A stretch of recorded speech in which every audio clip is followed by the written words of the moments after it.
Men hvordan jeg tjener penge på net i din alder. Alle elsker ægte historier, selvom du netop har begyndt, vis kjaset. Hej alle sammen, velkommen tilbage til kanalen min. I dag skal jeg dele, hvordan jeg tjener penge på nettet på Your Age. Og jeg skal give dig nogle historier og tips om, hvordan du også kan gøre det selv, om du netop har begyndt. Så lad mig tage dig tilbage til, da det hele startede. Da jeg først bestemte mig for at prøve at tjene penge på nettet, anede jeg ikke, hvad jeg gjorde. Min første spillejob var på platform, og jeg tjente bogstaveligt talt mit første dollarbeløb ved at tilbyde din tjenesteprodukt. Det var en liten gevinst, men ærligt talt, det føltes enormt. Det fik mig til at tro, at hele denne netgrejen faktisk kunne fungere for mig. Og tro mig, den følelsen, at vide, at du kan tjene penge fra hvor som helst, er fantastisk. Men det var ikke altid jævn sejling. Den første vejspæringen, jeg traf, følte mig helt fortabt. Jeg vidste ikke de rigtige værktøjene. Jeg var ikke sikker på, hvilke platformer jeg skulle stole på. Og det føltes, som om alle andre allerede var langt foran. Men her er sagen. Alle begynder et sted. Jeg brugte tid på at undersøge, lære af fejlene mine og spørge folk, som allerede var det, som gjorde det hele forskellen.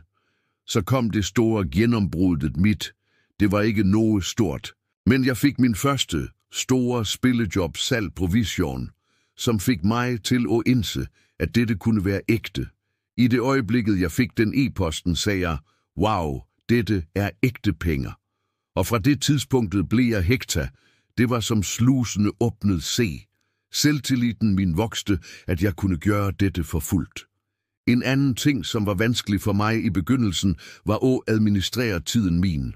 At jobbe på nettet er anderledes end en 9-5 job. Du må være disciplineret. Jeg begyndte at sætte mig daglige mål, blokere distraktioner og tage pauser, når jeg trængte dem.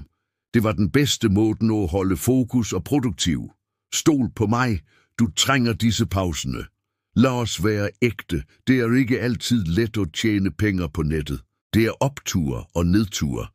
Nogle dage går alt bra, og du tjener mere, end du nogen gang troede var muligt.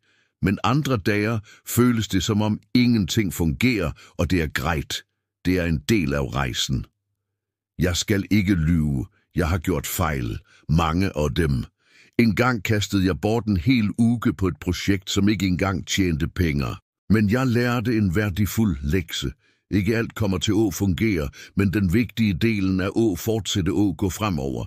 Du vil blive bedre med tiden. At holde sig motiveret kan være tøft, men dette er det, som holder mig i gang. Hvorfor jeg holder på. Jeg minder mig selv på, hvorfor jeg begyndte. Enten det er for økonomisk frihed og lære nye færdigheder, eller bare evnen til at jobbe fra hvor som helst, og vide, at hensigten min holder mig på sporet. En ting, som hjalp mig at vokse, var at diversificere indtægtsstrømmene mine. Først gjorde jeg bare én metode, men nu har jeg udvidet til nævn andre måder, du tjener penge på nettet. At have flere strømmer har hjulpet mig med at holde mig tryggere og tjene mere konsekvent. Jeg tror virkelig, at alle i det mindste bør prøve at tjene penge på nettet. Enten det er for at supplere indtægten din, lære nye færdigheder eller få mere frihed. Mulighederne er uendelige. Hvis jeg kan gøre det på din alder, kan du også gøre det.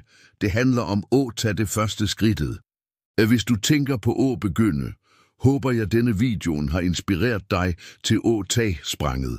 Like igen en kommentar nedenfor, hvis du har spørgsmål, eller hvis du vil, at jeg skal dykke dybere ind i, hvordan jeg tjener penge på nettet. Ikke glem at trykke på like-knappen og abonnere for flere tips. Lykke til på rejsen din, så ses vi i næste video.